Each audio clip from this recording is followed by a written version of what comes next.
Hello and welcome back to another video. As you can see here, we have the August ScrawlrBox. It has arrived a couple of days ago, but I was away, so I've not opened it till now. If you don't know what a ScrawlrBox is, it is a monthly art subscription. It is UK based. It is £15 a box. Shipping out of the UK is an additional cost, and you receive a bunch of art supplies that are a surprise, and a prompt that you create a piece of artwork based on that prompt just using the supplies in the box. ScrawlrBox have also introduced a new magazine, which is really cool. It gives you hints and tricks for how to use the supplies and a little interview with the featured artist. There is also a little sweet in there, and for every box that you purchase, a tree is planted, so that is really cool as well. So let's get into this August ScrawlrBox.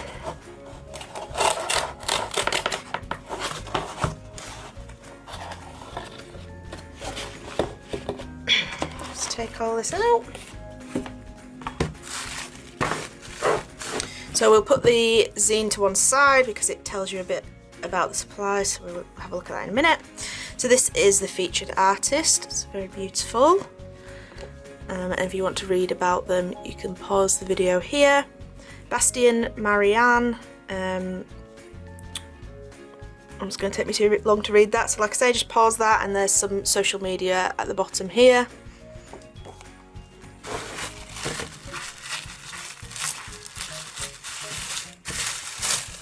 Very neatly packaged for a change.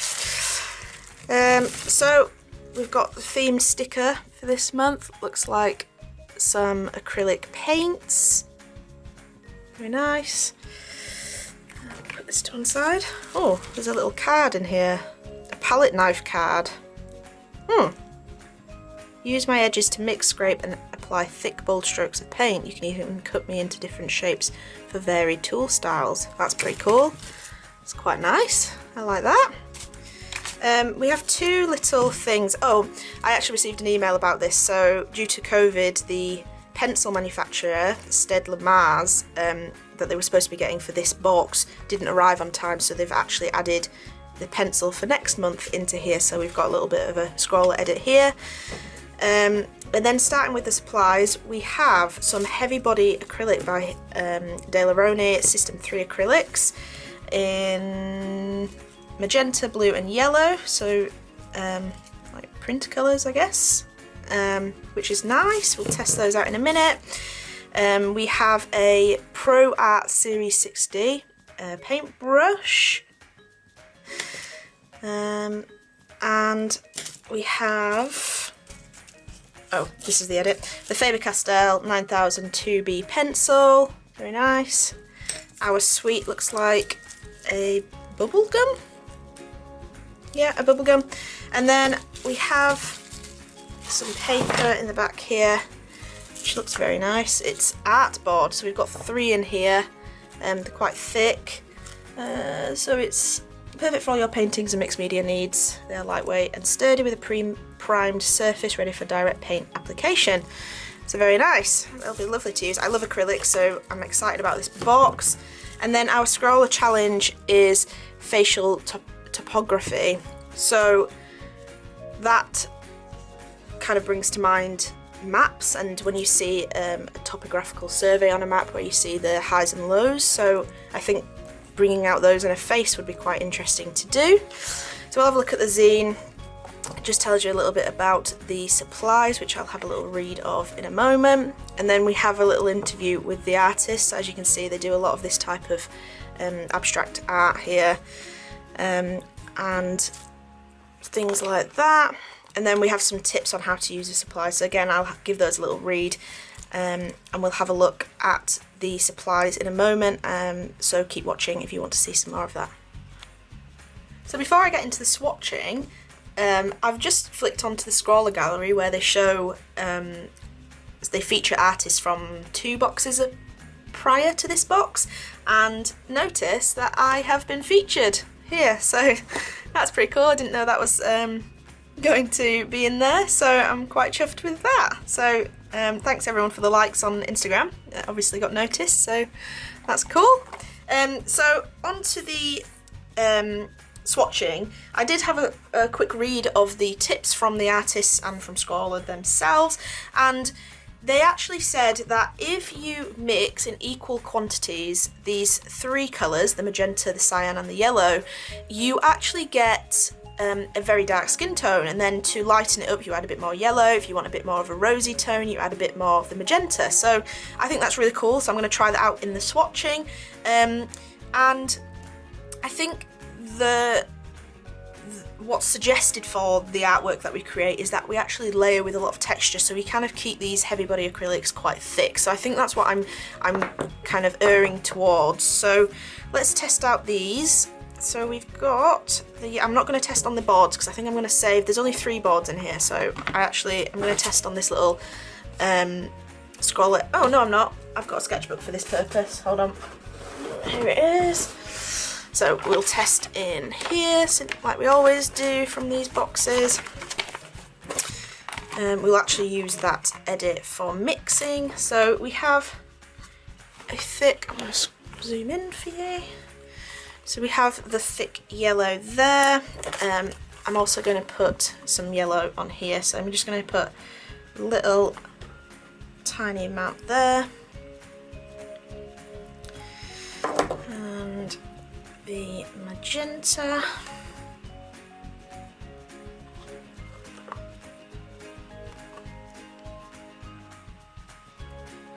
And the cyan. They are quite thick, that you can see the difference between a usual acrylic. I don't use heavy body, well I use heavy body for my acrylic pours, but obviously they are watered down. So let's start off with these, and let's just add a tiny bit of water so we can just see what the colours are like a little bit more. So they lay down very smooth, nice. I'm going to leave a little textured bit on the left and see how that dries as well.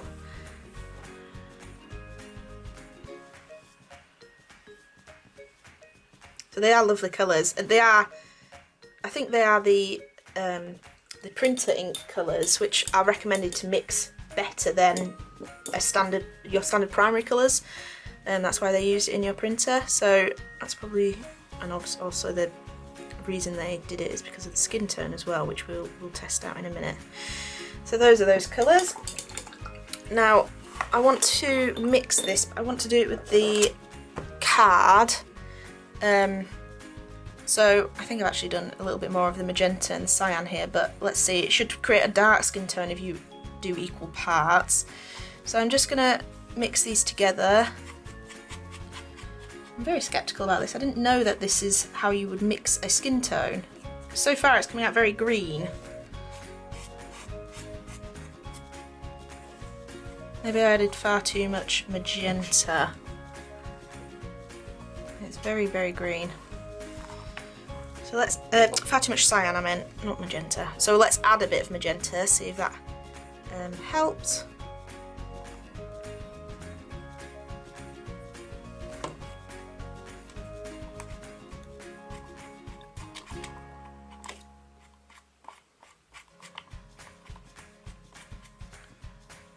Yeah, it's still coming out very green. I think I'm going to have to play with this, but maybe I read it slightly wrong, I don't know. But I would imagine they wouldn't have made the prompt about faces, and they wouldn't have had this as the artwork if you couldn't make a good skin tone. So I'm going to keep playing with that and see whether I can get a skin tone from this. Maybe it's this paper, I don't know. There could be many variables to this.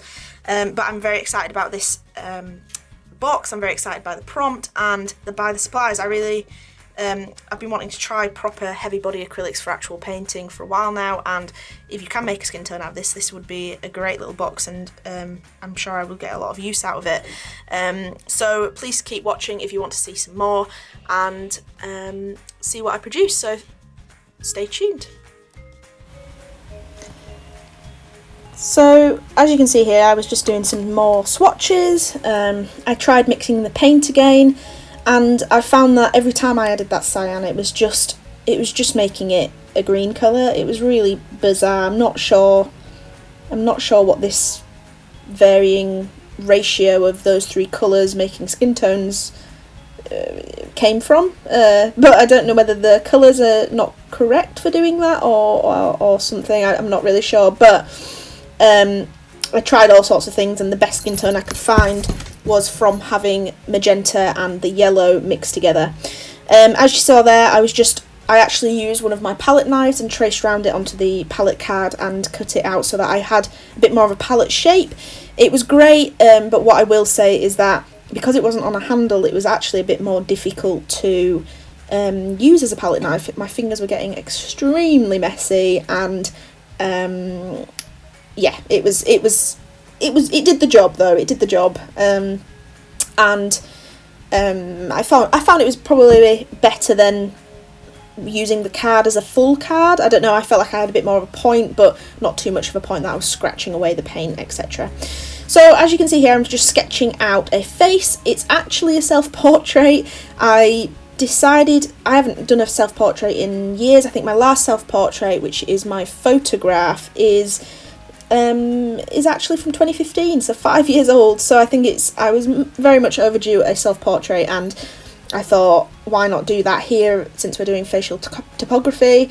And yeah, that was my thought process behind that. So I sketched out the face with the pencil. The pencil was very lovely to use, as a pencil is, and I did a quick wash of my skin tone just to lay down a base layer, and then started to apply the heavy body acrylic. I was just being a little bit messy with it, just putting a foundation layer. I probably, in hindsight, I probably could have used the paint to create areas that, so like say my nose is obviously lifted out from my face, I could have applied a thicker amount of paint there to bring the nose out, but I was basically just applying it in like little blabs of paint on there, and it worked well. I probably could have used it differently, like I say, but this is how I used it. So it is very much abstract. The skin tone is very orange and red, so that's just how it is. It's just how I could mix those colours, and I'm not unhappy with the way it looks. I actually really enjoyed it. So I used a heavier skin tone with the magenta colour to create a bit more of shadow, and then I used the yellow as my highlight colour, which I thought worked quite well. It was a very warm face, and then I used a magenta just for the lips there as well. I did leave this layer to dry, and then went in with some more paint just to overlay on top and make the facial features look a little bit different. I then started mixing up the hair. So if I was to do my hair as it was in the photograph I was looking at as reference, my hair, I would leave probably a little bit of white in the top left and some white along the right side of this picture as you're looking at it here. And that was fine, but it did look odd, as you'll see in a second once I finish shaping it. It just didn't look right. So then I actually decided to scrape the paint off but cover the entire background, which was fine, but I left it a little bit too late to scrape the paint off around the face, so it did look odd. So once that had dried, I then started applying some more thick areas of the paints, as you will see in a moment. But that's basically how I decided to cover the entire background, which actually at the end I'm glad I did. I think it looked great. So this is me applying that second coat of paint as a bit more of a wishy-washy application of colour of the cyan and the magenta. So I didn't add any of the yellow in the back there. I kind of left a bit of that scraped paint in the background peeking through, which did have a little bit of yellow in, so that's how that tied in with a bit of the greeny colour. And then I actually went in and I actually watered down the cyan paint and just added more detail with it with the paintbrush. As you can see here, I did the inside the mouth, and then I quickly went on to cover my teeth because I thought I was going to leave it. I stupidly didn't leave it the colour of the board, the artboard, but I thought, well, if I'm going to cover everything, I may as well make them yellow, so I did, and I added some shadows to those a bit later. And like I say, I watered down the cyan colour just to add the dark areas and the shadowing on the face, so you will see that now. And I think that's it. If I'm going to review this box, I very much enjoyed it. I think out of the last couple of boxes, it doesn't quite trump the Inktense blocks by Derwent, but I really enjoyed working with these thicker paints. I really like the textural aspect of it, and I'm actually quite happy with this little self-portrait. I love the colours, and it actually reminds me of a project I did in my GCSE years, and which I think I've shown in a GCSE art video where I showed what I did at my GCSEs a long time ago.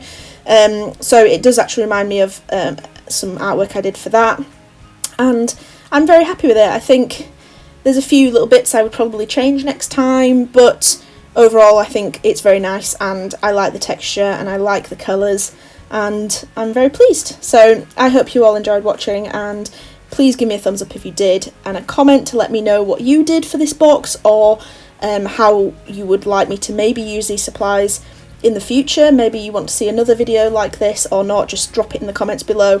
I will always reply to all comments that you leave, so it would be lovely to have a chat with some of you that watch these videos as silent viewers. And if you want to see more of my content, please subscribe and hit that notification button so you can, oh, I can't speak. Hit that notification button so that you will be notified when I post a video. So thank you very much for watching, and I'll see you in the next video.